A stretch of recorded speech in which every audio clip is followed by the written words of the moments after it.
कहा कि उनके डिसेंट नोट को हटाया गया है। मैंने जेपीसी चेयरमैन से बात किया और सेक्रेटरीट से जानकारी लेकर के फिर मैंने राज्यसभा में बताया कि रिपोर्ट पूरा पेश किया गया है। रिपोर्ट के साथ जो एनेक्शियर है वो भी सदन के पटल पर रखा गया है। उसमें एक चीज़ ध्यान रखना है कि जो एनेक्शियर है उसमें डिसेंट नोट में अगर कुछ कमिटी के ऊपर में सवाल उठाता है, जैसे casting of aspersion on the committee, जो चेयरमैन को लगता है कि ये सही नहीं है, तो चेयरमैन के पास पावर है उसको हटाने का।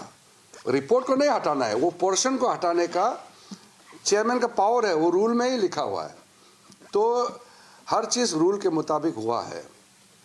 फिर भी हमने फिर राज्यसभा में बताया, अगर जो अपेंडिक्स जो किया है, जो एनेक्शियर में कुछ रिपोर्ट अगर उनको लगता कि नहीं हटाना चाहिए तो चेयरमैन को बोल सकते हैं, और इसको अगर सही लगेगा तो चेयरमैन स्पीकर उसको इंक्लूड कर सकता है।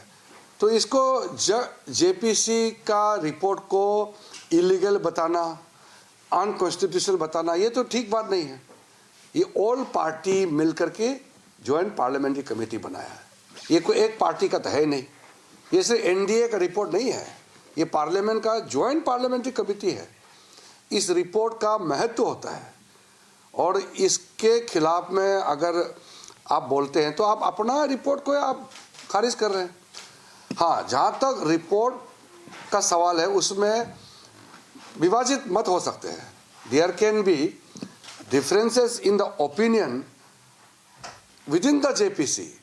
सो there are basically two opinions. One is those who are in the government, they might have separate opinion than those who are in opposition.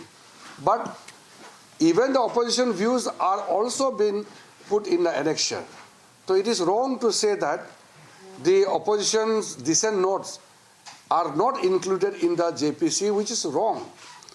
Every view, whether those who are considered by majority or those who are rejected by the majority, all reports are included in the JPC report, which was tabled in Rajya Sabha today and which would be tabled in Lok Sabha.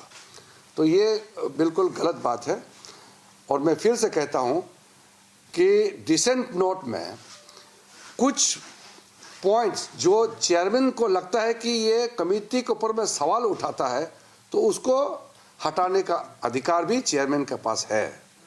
तो chairman ने वो अधिकार का शायद प्रयोग किया जो कि रूल के मुताबिक है। अगर उसके खिलाफ में मेंबर्स को लगता है कि उनको अपील करना चाहिए चेयरमैन को या स्पीकर को, वो कर सकते हैं। वो भी मैंने राज्यसभा में बताया है। तो इसलिए इसमें हम गलत फहमी में ना रहे कि जेपीसी ने नियम के तहत काम नहीं किया। ये गलत बात है ना, वो जेपीसी के ऊपर में सवाल उठाना तो ठीक नहीं है, तो ऑल पार्टी कमेटी है। Sir, since you are the Minister of Minority Affairs, when do we expect an amended bill on the basis of the JPC? Now the JPC report is tabled in the on the floor of the House.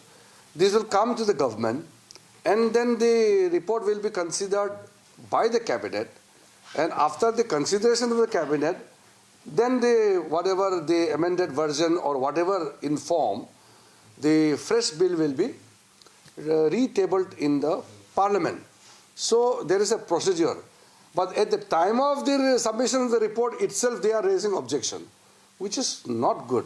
You know, I would like to appeal all the opposition parties that JPC has done a great length of consideration, hearing, debate, discussion, threadbare discussion took place.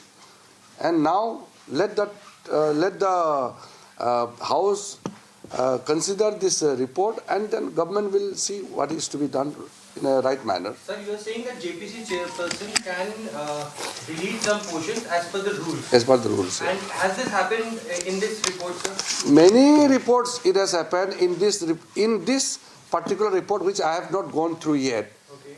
But as per chairman, some of the words or some of the sentences which amount to casting of aspersion on the committee itself, that will be deleted or removed by the chairman, which is his discretion. I cannot comment on that. I am not controlling the JPC. We had just referred the matter to the JPC, and JPC has its own powers and functions to deal with the matter.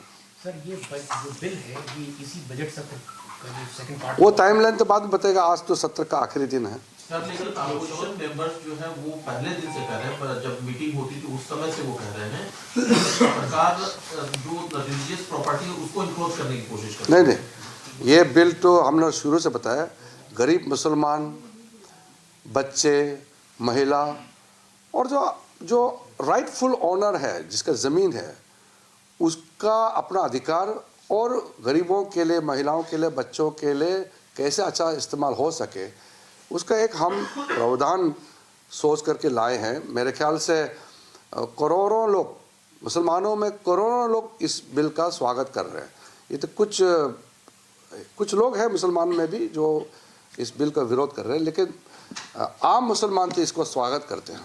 Sir जब 2 बजे जब लोकसभा लगेगा तो क्या income tax bill भी introduce? हाँ, दोनों होगा.